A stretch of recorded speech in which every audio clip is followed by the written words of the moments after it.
O presente trabalho tem como intuito explicar as fusões e aquisições no Brasil, as suas razões e os seus impactos. O trabalho foi dividido em tópicos, sendo o primeiro posturas estratégicas do passado, o segundo mudança estratégica, o terceiro reengenharia de negócios, o quarto ritmo das fusões e aquisições, o quinto objetivos, dificuldades e tipologia, o sexto valores envolvidos e o sétimo tendências. Posturas estratégicas do passado. Do período pós-guerra até o final dos anos 80, a estratégia adotada pelo Brasil baseou-se nos princípios protecionistas a partir da lógica nacionalista. Neste cenário, o objetivo era a construção da soberania e segurança no país. Tendo isso em mente, reservas de mercado, concessão de incentivos subsidiados para a expansão do setor produtivo privado e estrutura de capitalização especialmente de origem externa são apenas algumas características importantes do período. Além disso, a partir da lógica principal que se caracterizava pela construção de uma nova potência mundial autossuficiente, outro ponto importante do período foi a introdução do parque produtor estatizado em segmentos estratégicos, ou seja, indústria de base e petroquímica, por exemplo. Em setores em que a capacitação tecnológica nacional não atingia a necessidade local, a indústria estrangeira era permitida, ainda assim com fortes barreiras de entrada. O capital privado teve como foco bens finais de consumo com menos tecnologia e de fácil acesso, ou para elos das empresas estatais ou conglomerados estratégicos. A partir da postura econômica fechada associado a movimentos de cartorização e cartelização adotada pelo Brasil, o autor destaca como consequência a falta de competitividade do mercado combinado com a falta de políticas de redistribuição de renda e riqueza. No final dos anos 80, o cenário mundial se altera para a introdução de novos ideais. Dessa forma, é possível notar o surgimento de movimentos de liberalização das transações entre mercados e globalização que atingiram os fundamentos econômicos do Brasil, marcados pelo protecionismo e estatização, gerando disputas pelo poder dessas duas estratégias caracterizadas por objetivos opostos. Aos poucos, as bases de sustentação do velho modelo nacionalista foram derrubadas e novas posturas foram adotadas. A primeira postura adotada é a competitividade no mercado global, que marca o fim das barreiras de entrada e protecionismo. A segunda postura é a desestatização, ou seja, o Estado como regulador e não como produtor. A terceira postura seria o fim dos monopólios e a quarta, a modernização institucional.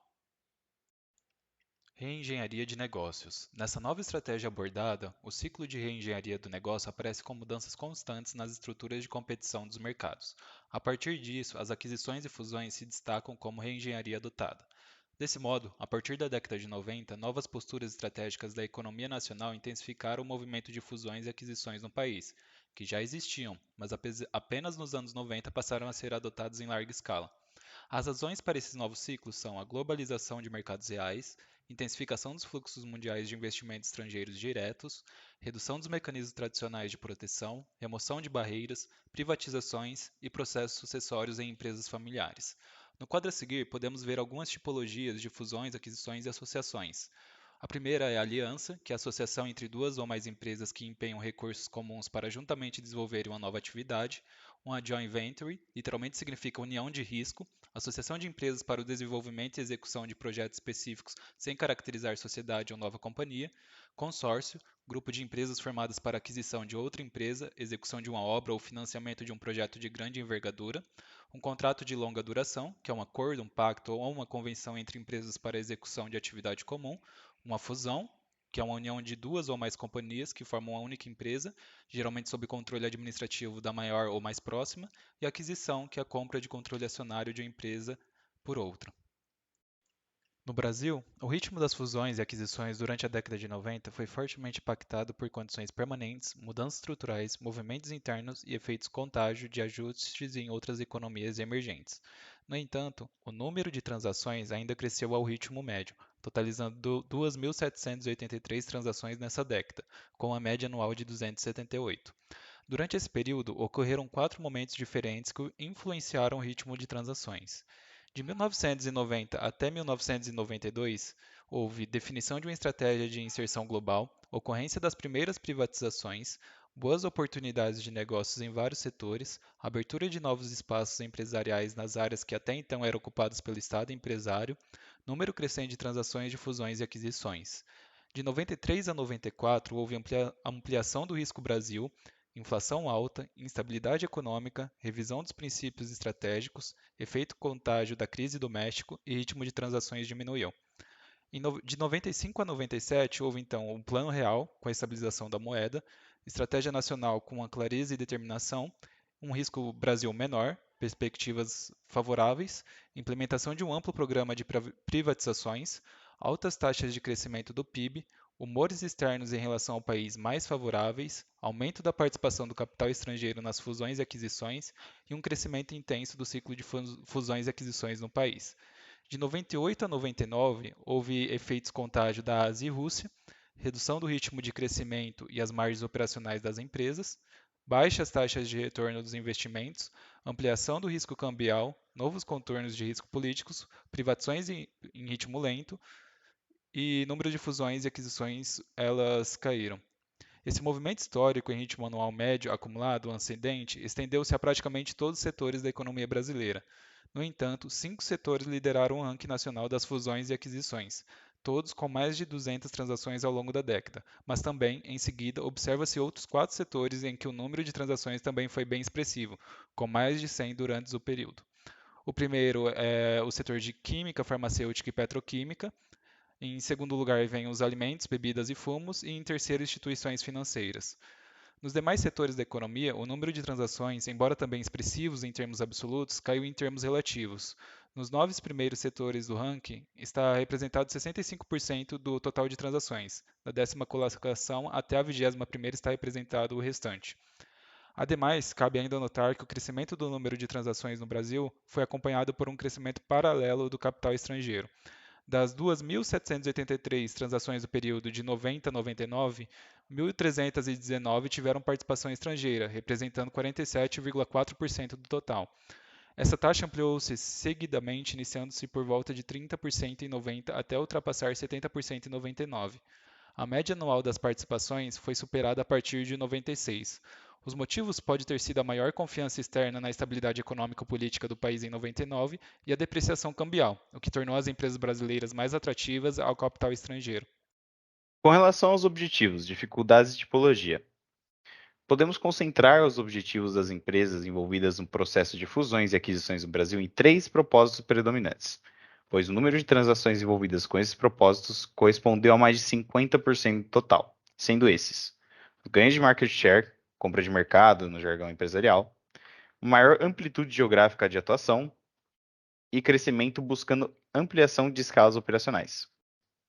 Além do crescimento, que é o principal objetivo desses propósitos, o mercado de fusões e aquisições alimentou-se também por objetivos de ampliação de competitividade, diversificação, aporte de tecnologia e de verticalização. Os principais fatores que justificam a alta diversidade de objetivos presentes no ciclo de fusões e aquisições do Brasil são as dimensões territoriais, a abertura econômica e a competição mais acirrada.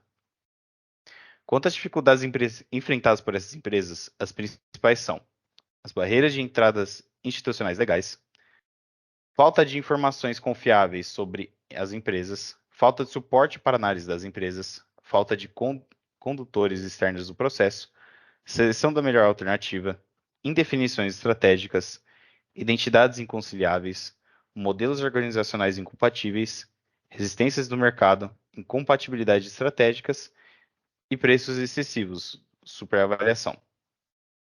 Com relação à tipologia das formas de fusões e aquisições do Brasil, do período de 93 a 99, podemos destacar principalmente a incorporação, que representou mais de 28% do total sobre as ocorrências de fusões e aquisições do Brasil.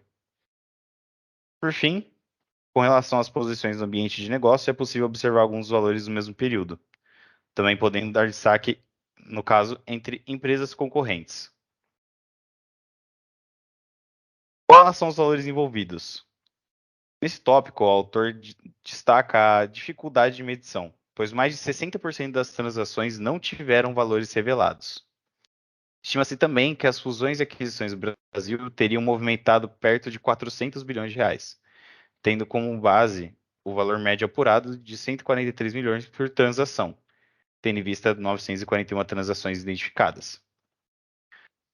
Em relação ao faturamento, estima-se um intervalo de 100 a 500 milhões anuais em 109 transações. Entretanto, em 787 casos, os valores não foram identificados, ou seja, baixa confiabilidade nos dados. Com relação às tendências, temos 10 fatores determinantes da continuidade do ciclo de fusões e aquisições dos anos 90 no Brasil. José Pascoal Rossetti deixa no final do capítulo 3 o que imaginava que aconteceria no período de 2001 a 2010. Ele apresentava 10 fatores determinantes da continuidade do ciclo de fusões e aquisições nesse período. No caso, são aprofundamento das privatizações nas áreas de energia e de intermediação financeira, intensificação de privatizações em áreas em que o desengajamento do setor público ainda é insignificante, como o caso do saneamento, concessões em áreas estratégicas, como as de energia e telecomunicações, novas oportunidades de negócios abertas pela e-technology, retomada de crescimento econômico em bases sustentáveis, confirmação da estabilidade monetária, destravamento da armadilha cambial, número ainda grande de empresas familiares envolvidas em processos sucessórios, reestruturação dos setores privatizados dos anos 90 e a importância crescente das participações dos fundos de pensão no patrimônio empresarial do país. Esses são os autores do trabalho, nosso membro do grupo 4. E nossas referências, que é o livro de Fusões e Aquisições do Brasil, As Razões e os Impactos, de José Pascoal Rossetti. Muito obrigado, professor.